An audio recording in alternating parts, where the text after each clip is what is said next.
ಈಗ ನೋಡ್ರಿ ಒಂದೆಲ್ಲ ಇಲ್ಲಿ ಸಾಲಿ ಒಳಗಿರ್ತಕ್ಕಂಥ ಹುಡುಗರು ನೋಡ್ರಿ, ಒಬ್ರು ದೊಡ್ಡ ಬೆಂಚ್ ಕಾರ್ನಾಗ ಬರ್ಬೋದು, BMW ಬರ್ಬೋದು, ಇನ್ನು ಕೆಲ ಮಂದಿ ರೊಕ್ಕ ಇದ್ದವ್ರು ಹೆಲಿಕಾಪ್ಟರ್ದಾಗ ಬಂದು ಇಳಿಸಿ ಹೋಗ್ಬೋದು. ಆದ್ರೆ ಸಾಲಿ ಒಳಗೆ ಬಂದಾಗ ಮಾತ್ರ ಒಂದೇ ಯೂನಿಫಾರ್ಮ್ ಯಾಕೆ ಕೊಡ್ತಾರ ಅಂತಂದ್ರೆ ಇಲ್ಲಿ ಯಾರು ಹೆಚ್ಚು ಅಲ್ಲ, ಯಾರು ಕಮ್ಮಿ ಅಲ್ಲ, ಎಲ್ಲರೂ ಕೂಡಿ ಒಂದೇ ಸಮಾನ ರೀತಿಯಿಂದ ವಿದ್ಯಾಭ್ಯಾಸ ಮಾಡ್ಬೇಕು ಅನ್ನೋ ಕಾರಣಕ್ಕೆ ಒಂದು ಯೂನಿಫಾರ್ಮ್ ಹೆಂಗೆ ಮಾಡ್ಯಾರಲ್ಲ, ಹಂಗ ಅಪ್ಪ ಬಸವಣ್ಣನವರು ಈ ಜಗತ್ತಿನೊಳಗೆ ಇಕ್ವಾಲಿಟಿಯನ್ನು ತರಬೇಕನ್ನುವಂಥ ಕಾರಣಕ್ಕೆ ಅವ ದೊಡ್ಡವದಾನ, ಅವ ಆ ಜಾತಿ ಅವದಾನ, ಇವ ಈ ಜಾತಿ ಅವದಾನ, ಇವ್ ಯಾವುದನ್ನು ತಲೆಯಾಗಿಟ್ಕೊಳ್ಳಾರ್ದಂಗೆ ಹುಟ್ಟಿರ್ತಕ್ಕಂಥವ್ರೆಲ್ಲರೂ ಮನುಷ್ಯರು ಅಂತ ತಿಳ್ಕೊಂಡು ಆಕಾರವಾಗಿರ್ತಕ್ಕಂಥ ನಿರಾಕಾರವಾದಂಥ ಪರಮಾತ್ಮನನ್ನ ಕಾಣೋದಕ್ಕಾಗಿ ಇಲ್ಲಿರ್ತಕ್ಕಂಥ ದೊಡ್ಡವರಿಗೆ ಸಣ್ಣವ್ರಿಗೆ ಕೊರಳೊಳಗೆ ಲಿಂಗವನ್ನು ಕೊಟ್ಟು ಸಮಾನತೆಯ ಸೂತ್ರವನ್ನು ಜಗತ್ತಿಗೆ ತಂದವರು ಅಪ್ಪ ಬಸವಣ್ಣನವರು ಅನ್ನುವಂಥದ್ದನ್ನು ನಾವೆಲ್ಲ ಅರ್ಥ ಮಾಡ್ಕೋಬೇಕು. ಎಷ್ಟು ಅದ್ಭುತವಾಗಿರ್ತಕ್ಕಂಥ ಸಮಾನತೆ ನೋಡ್ರಿ ನಮ್ಮ ಅಪ್ಪನವ್ರದ್ದು.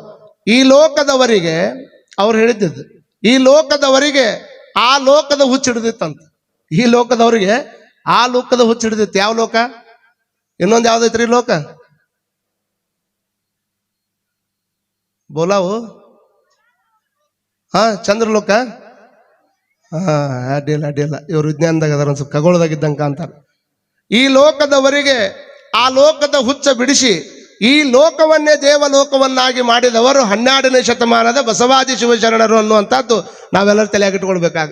ಈ ಲೋಕದಾಗ ಇದ್ದುಕೊಂಡು ಮತ್ತೊಂದು ಲೋಕ ಐತೆ ತಿಳ್ಕೊಂಡು ಹೋರಾಡಕತ್ತೀವಲ್ಲಪ್ಪ, ಆ ಲೋಕದ ಬಗ್ಗೆ ಹುಚ್ಚತನಕ್ಕೆ ಹೋಗಕ್ಕೆ ಹೋಗಬೇಡ. ಇದ್ದ ಲೋಕವನ್ನೇ ದೇವಲೋಕವನ್ನಾಗಿ ಮಾಡಿಕೊಂಡಿರು ಅಂತ ತಿಳ್ಕೊಂಡು ಅಲ್ಲಿರ್ತಕ್ಕಂಥ ಲೋಕವನ್ನ ಭೂಮಿಗೆ ತಗೊಂಡು ಬಂದು ಇರುವಂತ ಲೋಕವನ್ನೇ ಸ್ವರ್ಗವನ್ನಾಗಿ ಮಾಡಿ ತೋರಿಸ್ತಕ್ಕಂಥ ದೊಡ್ಡ ವ್ಯಕ್ತಿತ್ವ 12ನೇ ಶತಮಾನದಾಗ ಬಸವಾದಿ ಶಿವಶರಣರಿಗೆ ಸಲ್ಲುತ್ತದೆ. ಆ ಹಿನ್ನೆಲೆಯಲ್ಲಿ ದೇವರು ಇದಾನೆ, ಹುಟ್ಟಿದವ ಒಂದ್ ದಿವಸ ಸಾಯ್ತಾನೆ. ಎಲ್ಲರೂ ಇಲ್ಲಿರ್ತಕ್ಕಂಥವ್ರು ಎಲ್ಲರೂ ಒಂದ್ ದಿವಸ ಹೋಗೋದೆ. ಅದರೊಳಗೆ ಯಾವುದು ಇಲ್ಲ, ಯಾವ್ದು ಹುಟ್ಟದ ಅದು ಸಾಯಕ ಬೇಕು. ಅಲ್ರಿ, ಬಾಡದೇ ಇರತಕ್ಕಂಥ ಹೂ ಜಗತ್ನಾಗ ಐತಂತ ಮಾಡ್ರಿ ನೀವು. ಬಾಡದೇ ಇರತಕ್ಕಂಥ ಹೂ ಜಗತ್ನಾಗ ಇಲ್ಲ. ಬಾಡೋದಕ್ಕಿಂತ ಮುಂಚೆಕ ಅದನ್ನ ಮುಡಿಯುವಂತ ಪ್ರಯತ್ನ ಮಾಡೋದು. ಹಳಸದೇ ಇರತಕ್ಕಂಥ ಅನ್ನ ಜಗತ್ನಾಗ ಇಲ್ಲ. ಹಳಸೋದಕ್ಕಿಂತ ಮುಂಚೆ ಕುಣಬೇಕಲ್ಲ ಅದನ್ನ.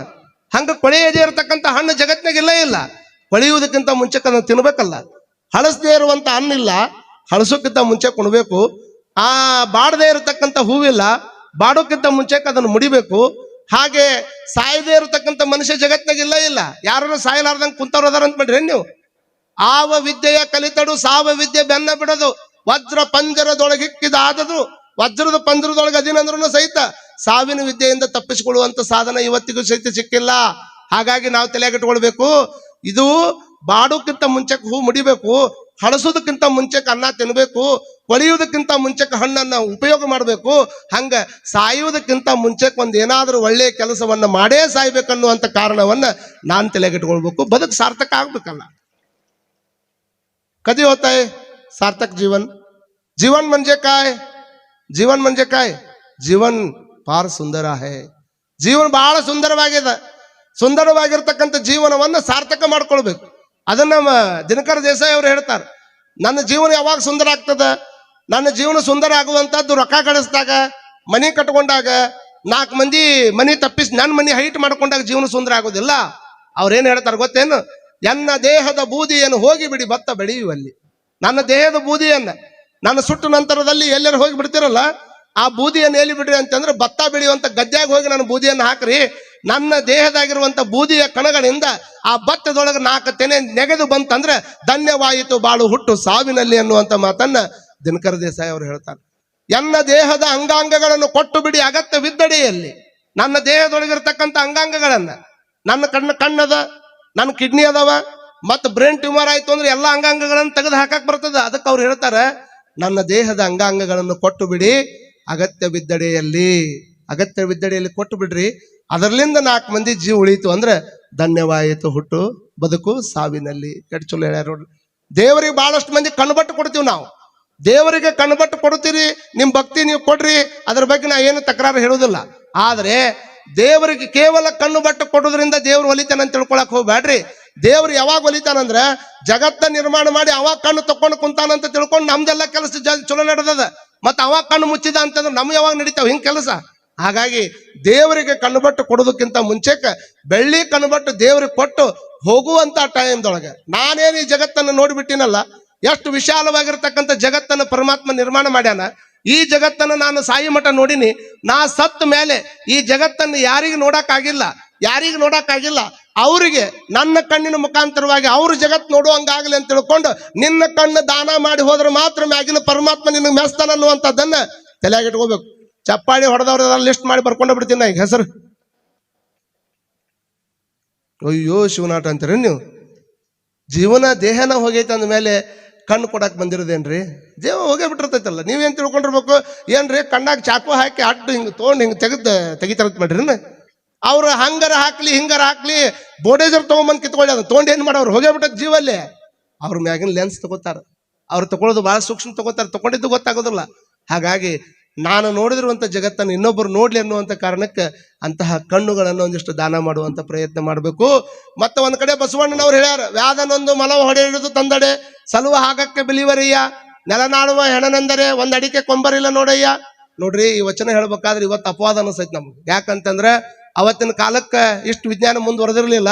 ಇವತ್ತ ಈ ದೇಹ ಹೋದ ಮೇಲೆ ಇದನ್ನ ಯಾರು ಕೊಂಬೋರಿಲ್ಲ ಅಂತ ತಿಳ್ಕೊಂಡು ಅಪ್ಪ ಬಸವಣ್ಣನವ್ರು ಅವತ್ತು ಹೇಳ್ಯಾರ.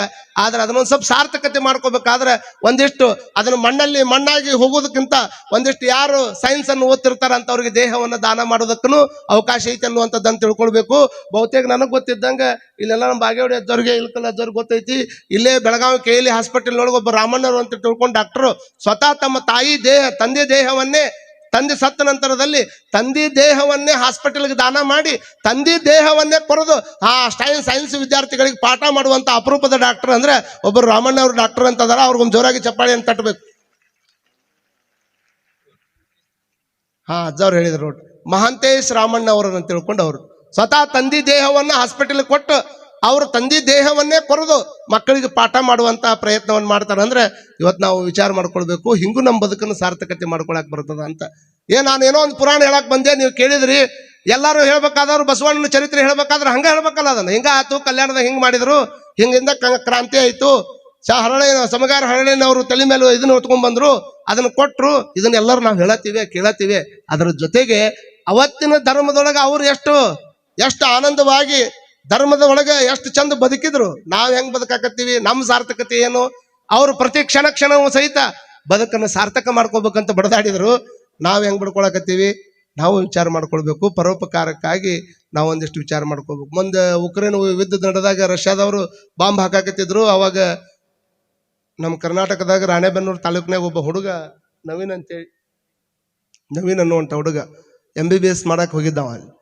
MBBS ಮಾಡಕ್ ಹೋಗಿದ್ದ. ನಾವು ಎಷ್ಟು ಭಾರತೀಯರು ಇಲ್ಲಿ ಕುಂತವ್ರು ಬಹಳ ಖುಷಿ ಪಡ್ಬೇಕು. ನೀವೆಲ್ಲ ಎಷ್ಟಂದ್ರೆ ಇಲ್ಲಿ ಯಾವುದೇ ಅಂತ ಆತಂಕಗಳು ಸೃಷ್ಟಿಯಾಗೋದು ಬಹಳ ಕಡಿಮೆ.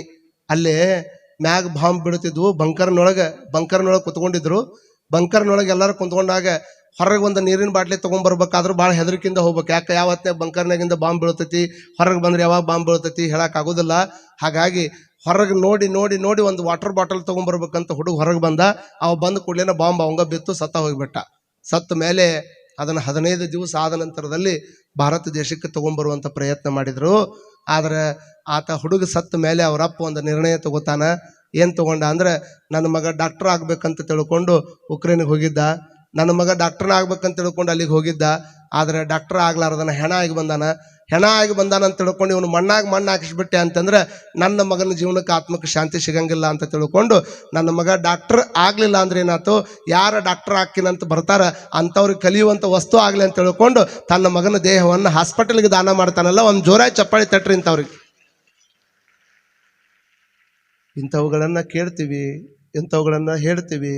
ಸಮಾಜದಲ್ಲಿ ಪರೋಪಕಾರ ಜೀವನ ಅಂತಂದ್ರೆ ಹಿಂಗೆ ಇದನ್ನ ತಿಳ್ಕೊಬೇಕು. ಜೀವನ ಯಾವಾಗ ಸುಂದರ ಆಕೈತಿ ಅಂತಂದ್ರೆ ಇಷ್ಟ ತಲೆಯಾಗಿ ಇಟ್ಕೊಂಡ್ಬಿಡ್ರಿ.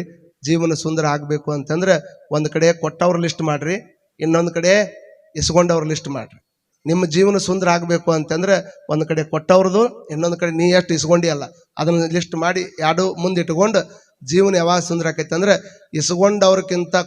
ಇಸ್ಕೊಂಡವ್ರಕ್ಕಿಂತ ನೀ ತಗೊಂಡಿದ್ರಕ್ಕಿಂತ ಕೊಟ್ಟಿದ್ದೇನಾದ್ರೂ ಜಾಸ್ತಿ ಇತ್ತಂದ್ರೆ ಅವಾಗ ನಿನ್ನ ಜೀವನ ಸುಂದರ ಆಕೈತಿ ಅನ್ನುವಂಥದ್ದನ್ನು ಪ್ರತಿಯೊಬ್ಬರು ತಲೆಯಾಗಿಟ್ಕೊಂಡು ಬದುಕಬೇಕನ್ನುವಂಥದ್ದನ್ನು ಈ ಸಂದರ್ಭದೊಳಗೆ ಹೇಳ್ತೇವೆ.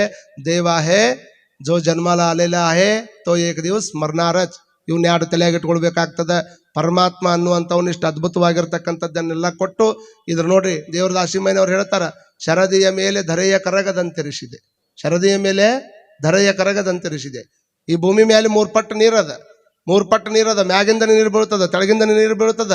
ಇಷ್ಟೆಲ್ಲ ಇದ್ರೂ ಸಹಿತ ಇದು ಕರಗಲಾರ್ದಂಗೆ ನಿಂತೈತಲ್ಲಪ್ಪ ಮೃಡನೆ, ಇದು ನನ್ನ ತಾಕತ್ತಲ್ಲ ಅಂತಾರ ಅವ್ರು. ಇದು ನನ್ನ ತಾಕತ್ತಲ್ಲ.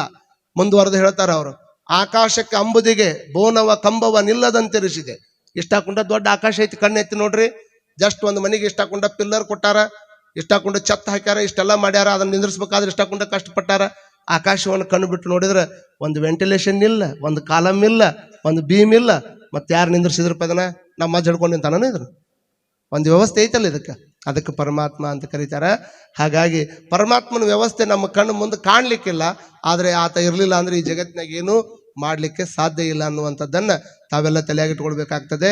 ವಿಚಿತ್ರವನ್ನು ಗಗನದೊಳಗೆ ತುಂಬಿಟ್ಟಾನ. ಹಾಗಾಗಿನೇ ಎಷ್ಟೋ ಮಂದಿ ವಿಜ್ಞಾನಿಗಳು ಇವತ್ತಿಗೂ ಸಹಿತ ಭೂಮಿ ಮೇಲೆ ಹೆಂಗೆ ಬದುಕಾಕ್ ಬರ್ತದ ಹಂಗೆ ಚಂದ್ರ ಲೋಕದಾಗ ಬದುಕಾಕ್ ಬರ್ತದನು, ಮಂಗಳ ಲೋಕದಾಗ ಬದುಕಾಕ್ ಬರ್ತದನು. ಈ ಸೂರ್ಯನ ಸಮೀಪಕ್ಕೆ ಹೋಗ್ಯಾರ ಒಂದಿಷ್ಟು. ಸೂರ್ಯನ ಸಮೀಪಕ್ಕೆ ಹೋಗಕ್ಕೆ ಆಗೋದಿಲ್ಲ. ಆದ್ರೆ ಅವನು ಬಿಟ್ಟು ಎಷ್ಟೋ ದೂರ ನಿಂತ್ಕೊಂಡು ಅಲ್ಲೇನು ನಡೀತದ ಅನ್ನುವಂಥದ್ದನ್ನು ಆಧಾರ ಮಾಡೋದಕ್ಕೆ. ಇನ್ನೊಂದು ಲಾಸ್ಟ್ ಒಂದು ಮಾತು ಹೇಳ್ಬಿಡ್ತೀನಿ. ಭಗವಂತನದಷ್ಟು ಕೃಪಾ ಎಷ್ಟೈತಿ ನಮ್ಮ ಮೇಲೆ ಅಂದ್ರೆ ಇವೆಲ್ಲ ಈ ಭಾಳ ಮಂದಿ ಗೊತ್ತಾಗೋದಿಲ್ಲ. ಗೊತ್ತಿರ್ತದ ಅದೇನು ಬಿಡು ನಡೆದೈತಲ್ಲ ಕ್ರಿಯಾ ಅನ್ನುವಂಥ ಭಾವನಾದಾಗ ಇರ್ತೀವಿ ನಾವು. ಈ ಭೂಮಿ ಒಳಗೆ 3 ಲಕ್ಷ ಕಿಲೋಮೀಟರ್ ಸ್ಪೀಡ್ನೊಳಗೆ ಸೂರ್ಯನ ಕಿರಣಗಳು ನೇರವಾಗಿ ಭೂಮಿಗೆ ಬಂದು ಬಿದ್ದುಬಿಟ್ಟಿದ್ರೆ ಯಾವ ಜೀವಿಗಳು ಬದುಕಾಕಿದ್ದಿಲ್ಲ. ಆದ್ರೆ ಮ್ಯಾಗ ಪರಮಾತ್ಮ ಇಷ್ಟು ಕಿಲೋಮೀಟರ್ ಅಂತರದೊಳಗೆ ಒಂದು ಓಜನ್ ಪದರ ಅಂತ ತೀರ್ಮಾನ ಮಾಡ್ಯಾನ.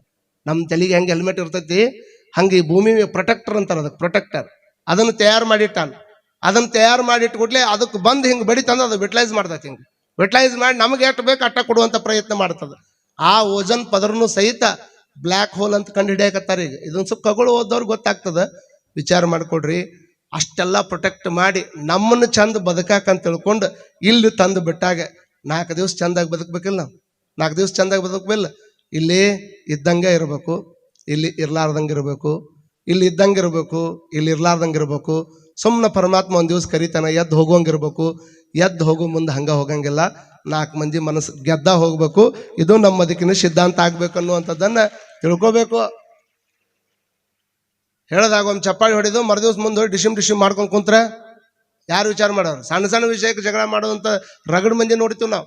ಭಾಳ ಸಣ್ಣ ವಿಷಯಕ್ಕೆ ಅಂತ ಸಣ್ಣ ವಿಷಯಕ್ಕೆ ಜಗಳ ಮಾಡ್ಕೊಂಡು ಯಾಕೆ ಮತ್ತೊಬ್ಬರು ಕೂಟ ಮಕ ಕಟ್ಕೊಂಡು 2 ದಿವಸ ಬದುಕವ್ರದಿರಿ ನೀವು. 2 ದಿವಸ ಬದುಕವ್ರದಿರಿ. ಅವಾಗ ಒಂದು ಹೇಳ್ತಿದ್ರು ಮನುಷ್ಯಾಗ ಆಯುಷ್ಯ ಎಷ್ಟು ಅಂದ್ರೆ 100 ಅಂತಿದ್ರು.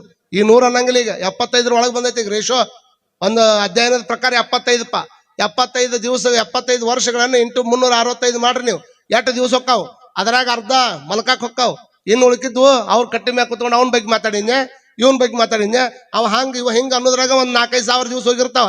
ಇಷ್ಟೆಲ್ಲ ದಿವಸಗಳು ಇದಕ್ಕೆ ಹೋಗ್ಬಿಡ್ತಾವ. ಉಳಿದಿದ್ದು ಸ್ವಲ್ಪ ದಿವಸ ಉಳಿದಿರ್ತಾವ. ಅವನರ ಒಳ್ಳೆ ಕೆಲ್ಸಕ್ಕೆ ಬಳಸ್ಕೋಬೇಕಲ್ಲ ನಾವು. ಹಾಗಾಗಿ ಕೊಟ್ಟ ಸಮಯವನ್ನ, ಕೊಟ್ಟ ಅವಧಿಯನ್ನ, ಕೊಟ್ಟ ಸಮಯವನ್ನ ಅವ ಇಷ್ಟದಂಗೆ ಬದುಕಿ ಹೋಗಿಬಿಟ್ರೆ ಅವ ಮತ್ತೆ ನಮ್ಮ ಕರುಣೆಯನ್ನು ತೋರ್ತಾನನ್ನುವಂಥ ಮಾತನ್ನು ಹೇಳಿ ಇವತ್ತೇನು ಬರ್ತದೆ ನೋಡೋಣ. ಒಂದು ಹಾಡ್ತಾರೆ ಕೇಳಿ.